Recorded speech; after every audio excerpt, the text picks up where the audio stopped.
Royal Birkdale's dunes, located on the east coast of England near Southport, are among the tallest and most rugged in the Open Championship rotation, but the holes that run in the valleys between them play like calm water flowing over some of the flattest fairways in open golf.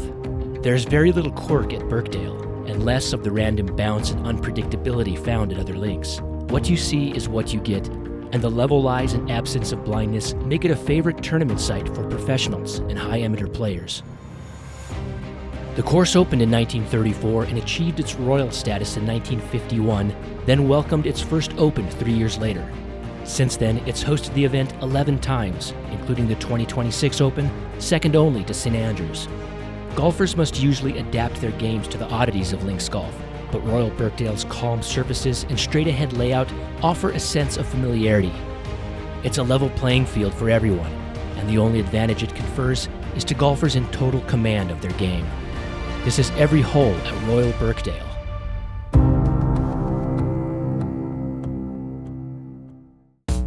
Birkdale's opening hole immediately demands players be on point. Along with Royal Portrush, it's one of the toughest starters in the Open Rota, averaging nearly 4.4 strokes over the past 3 championships. A penal bunker notched into a mound on the left narrows the sweeping fairway, while the tight landing area and out of bounds on the right discourages most players from trying to carry driver past it. The safer play leaves a longer, semi-blind approach to a green with 2 guardian bunkers poised left and right. Playing back into the prevailing wind and bending left, the second hole may seem easy on paper, but a narrow fairway and 2 bunkers, both added in 2008, ask you to make a decision of whether to lay short or be bold and challenge them with a tee shot. The approach, like many at Royal Birkdale, plays to a green that sits in among the dunes, protected by 4 bunkers, with a surface that slopes from back left to front right. The third hole completes a trio of par 4s to start at Royal Birkdale. Playing as the inverse of the second hole, it veers past fairway bunkers on the left. A third bunker opposite them was removed before the 2026 Open by architect Tom McKenzie of the British design firm McKenzie & Ebert as a way to lure players in that direction where the view of the green is obscured by the dunes. McKenzie also recontoured the green surrounds to create more short grass pockets and runoff areas, and missing the target anywhere leaves a difficult up and down. The par 3 fourth was once Birkdale's 18th hole on the club's original routing that was laid out in 1897 and played that way until the 1930s. Roughly 20 yards longer than it was in the 2017 Open, it drops from an elevated tee down to a large, deep, bowl-like green. A dune used to hide part of the putting surface from the tee, but in the late 1960s, a contractor hired to cut down just the top mistakenly scraped away the entire dune, turning a once cozy and quirky hole into one of the course's most exposed. The short, blind par 4 fifth was significantly altered during the 2024 remodel by Tom McKenzie. It still bends to the right, but is 25 yards shorter, and a grassy embankment on the inside corner was removed and replaced by an open sand barren. The putting surface was also shifted left, lifted, and cocked nearly 45 degrees beyond a field of sod wall bunkers. With all targets now visible from the tee, some players will be tempted to hit driver, but those who do will want to keep their misses short since the green drops off severely left and over the back. Every golf course has at least one hole that everyone dreads. At Royal Birkdale, it's the long par 4 sixth. The flat, broad fairway narrows and bends 45 degrees right, 300 yards from the tee, and is bracketed by pot bunkers that are half-stroke penalties for those who get trapped. Unless there's a rare wind out of the north, there's no way to cut the corner, making for long approach shots into a narrow green that's perched up and falls off into hollows. During the last 3 Opens, 6 has played to a stroke average of 4.6, including a staggering 4.76 in 2008.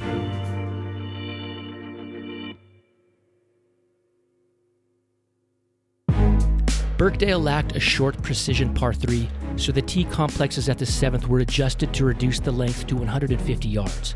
With the wind coming off the Irish Sea on the right, precision is exactly what's required, especially after the green was raised several feet to combat drainage issues. The small tabletop putting surface now sits well above its surroundings, including 2 of the deepest bunkers on the course. The donut bunker, back left and part of the original 1934 design, has been rebuilt.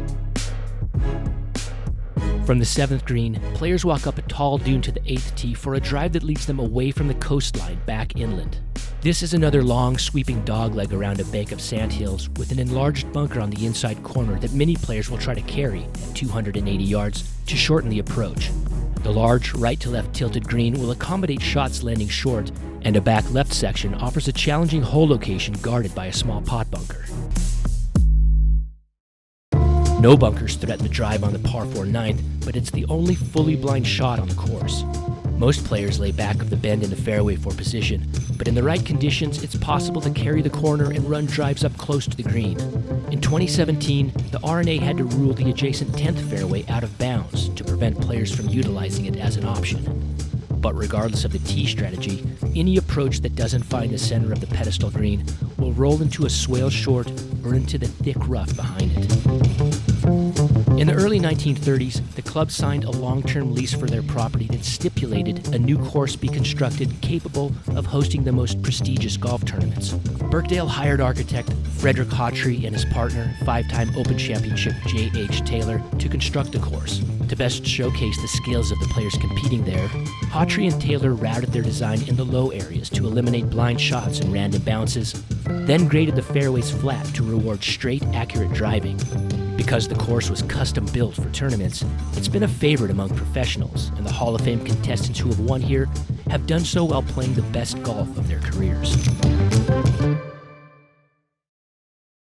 Oddly, the fairway of the par 4 10th, a wild field of moguls and basins that bend sharply to the left, is the one area that Hawtrey and Taylor did not shave down. The speculation as to why is that this area of the course, part of the 1897 designed 7th hole, was never taken out of play during construction.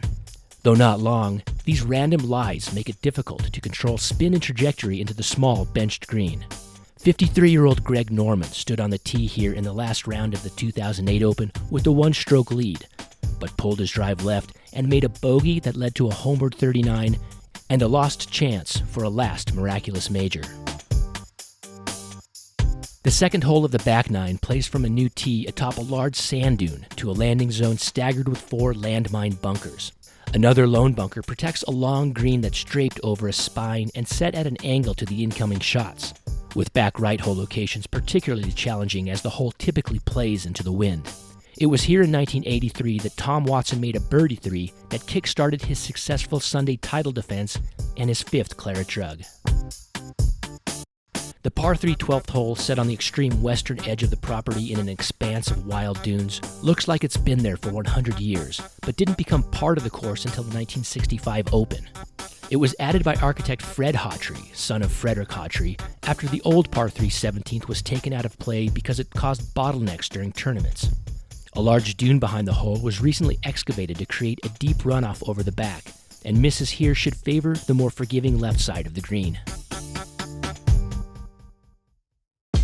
Open Championship theater doesn't get more bizarre than what occurred at the 13th in 2017, when co-leader Jordan Spieth flared his final round drive so badly it settled on the outside shoulder of the dunes on the right, 70 yards from the edge of the fairway. 29 minutes and several rulings later, he was in with a remarkable bogey, igniting a birdie-eagle birdie-birdie run that clinched the claret jug. The fairway has been widened toward the ditch on the left, but still favors drives that hug the right bunkers, and the expanded area left of the green will catch plenty of long ball bailouts, since there's no room to stray on the right. Birkdale's original par 3 14th was retired during the last remodel by McKinsey and Ebert, partly to utilize the space as a practice area and partly to improve the overall quality of the one-shot holes. That move turned the old par 5 15th into the remodeled par 5 14th, now 60 yards longer. The entire fairway has been shifted 30 yards to the right, and a new green now resides 70 yards beyond the old one and to the right. Scraping away the willow scrub and the native plants for the expansion revealed undulating links turf that McKenzie, unlike Hawtrey and Taylor, kept as is, so the last 75 yards of the hole rumbles along in a way that's uncommon for Birkdale. The new 15th, doubling back, takes the place of the old par 3 14th, occupying some of the space that was vacated by the 14th hole when it was shifted. It gives the layout the long par 3 it was lacking at 241 yards. The green is large and deep, but players who shy away from the menacing bunkers on the left may find their shots leaking into the sunken shortgrass area to the right, since the putting surface slopes away and the hole usually plays downwind. Though it's oriented into the wind, the 16th can be a scoring hole if the drive is kept down the right to avoid several pot bunkers that will eliminate any chance for birdie. In the 1961 Open, Arnold Palmer, with the lead, drove his ball into the deep rough, buried under a shrub. Instead of pitching back to the fairway, he pulled out his 6-iron. Defying the, quote, laws of good sense, probability, and physics, as one writer put it, Palmer lashed at the ball so hard his swing uprooted the bush, but the ball sailed onto the green, a shot that helped forge his swashbuckling reputation as well as his first Open Championship title.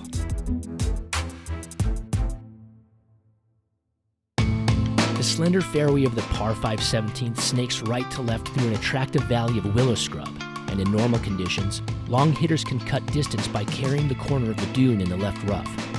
That's exactly what Padraig Harrington did coming down the stretch in 2008 before he launched one of the Open's greatest shots, a 272-yard 5-wood second that rolled to within 5 feet of the hole. Martin Hawtrey, the third generation of Hawtrey to work at Birkdale, rebuilt this, the course's most artful green, in the 1990s, pushing it into a beautiful amphitheater of dunes in a series of rising steps.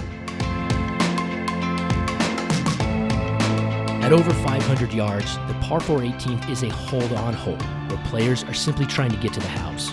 It's one of Birkdale's most demanding tee shots, with 6 bunkers poised to catch stray drives, 3 of them added in 2024, and a championship tee near the 17th green creates an even more difficult cross-fairway angle. Second shots play into a low, wide green that's set before one of golf's most distinctive clubhouses, the white 2-story 1935 Art Deco building by architect George Tong, designed to hover like a vast ocean liner sailing into the dunes. Skilled golfers love playing at Royal Birkdale because more than any other links course, the results are in direct proportion to the quality of the shot. One look at the list of those who've won here, Peter Thompson, Arnold Palmer, Lee Trevino, Johnny Miller, Padraig Harrington, and others, would validate the intention of the original architecture.